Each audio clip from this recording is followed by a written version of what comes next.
Welcome to The Explainer, brought to you by Forge College. I'm your host, and today, well, we're getting our hands dirty with some really serious engineering. In our last module, you might remember we tackled role-based permissions on Solana.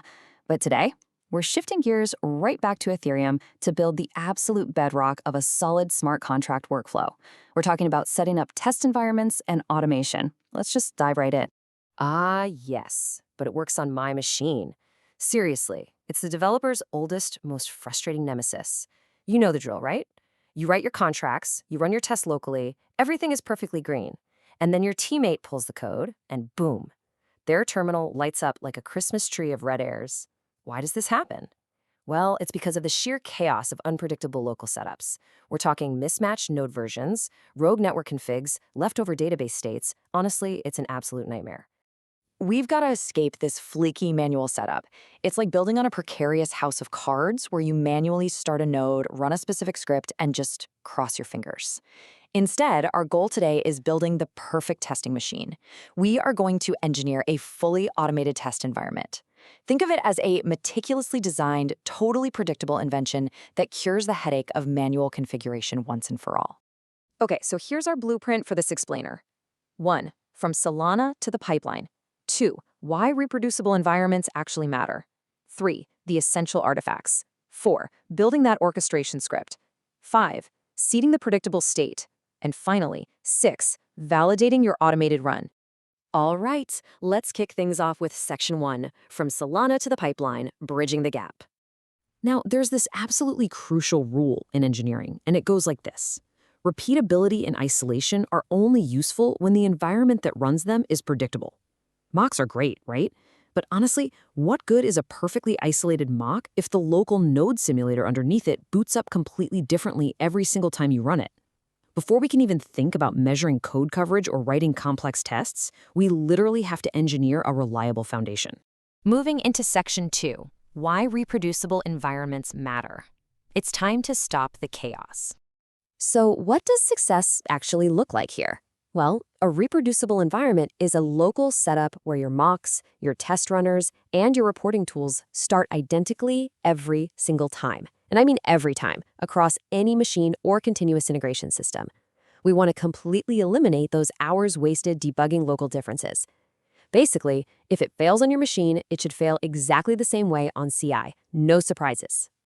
That brings us to Section 3, the 3 essential artifacts. Think of these as your engine components. In practice, these 3 files are really all you need to achieve total reproducibility.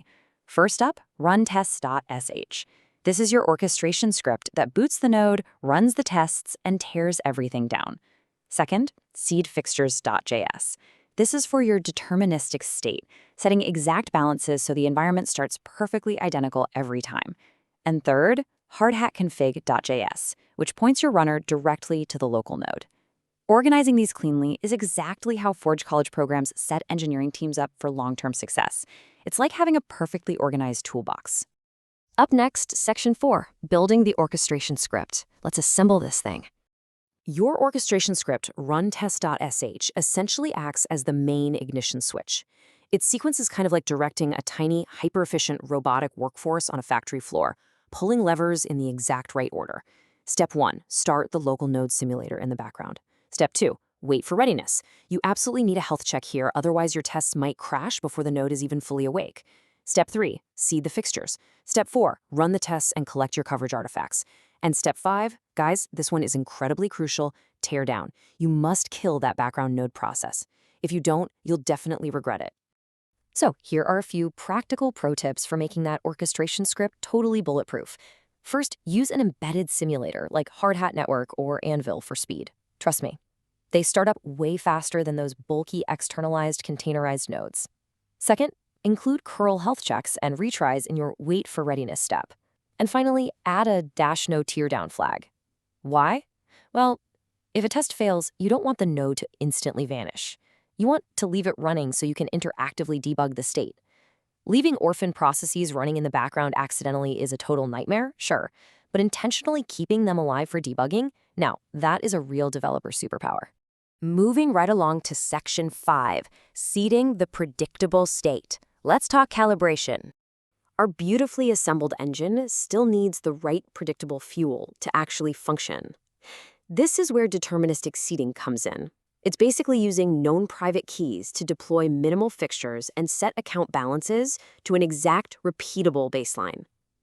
Listen, if your tests rely on randomized accounts or fluctuating balances, your machine will just spit out random flaky errors. By seeding the exact same state every single time, you guarantee that if a test fails, it's for sure because of your code logic, not because some random wallet address didn't have enough ETH for gas today. Finally, Section 6, validating your automated run. Time to press the big red button. npm run test-env. This is it, the single magical invocation command. Behind this tiny little string of text is all the hard work we literally just discussed.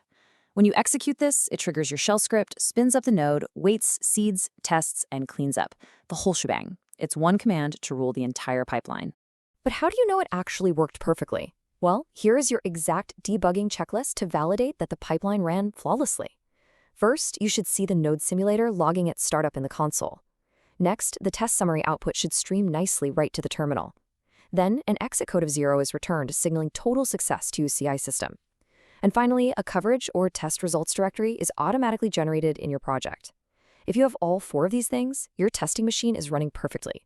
No leftover background processes, just clean, predictable, deterministic results. So think about it. Your lab is sterile, the tools are perfectly calibrated, and your automated pipeline is fully ready. Having this rock-solid foundation means you can now comfortably write basic unit tests, advanced integration tests with mocks, and complex parameterized cases without ever fighting your local setup again. It's a pretty great feeling. Building this environment is an absolute game changer for your workflow and, honestly, for your team's sanity too. But remember, this foundational setup is just the beginning. I highly encourage you to master these skills by visiting forge.college to learn more about this and other Web3 topics. So now that your pipeline is absolutely flawless, what complex logic are you going to test first? Until next time, keep your environments predictable and keep building.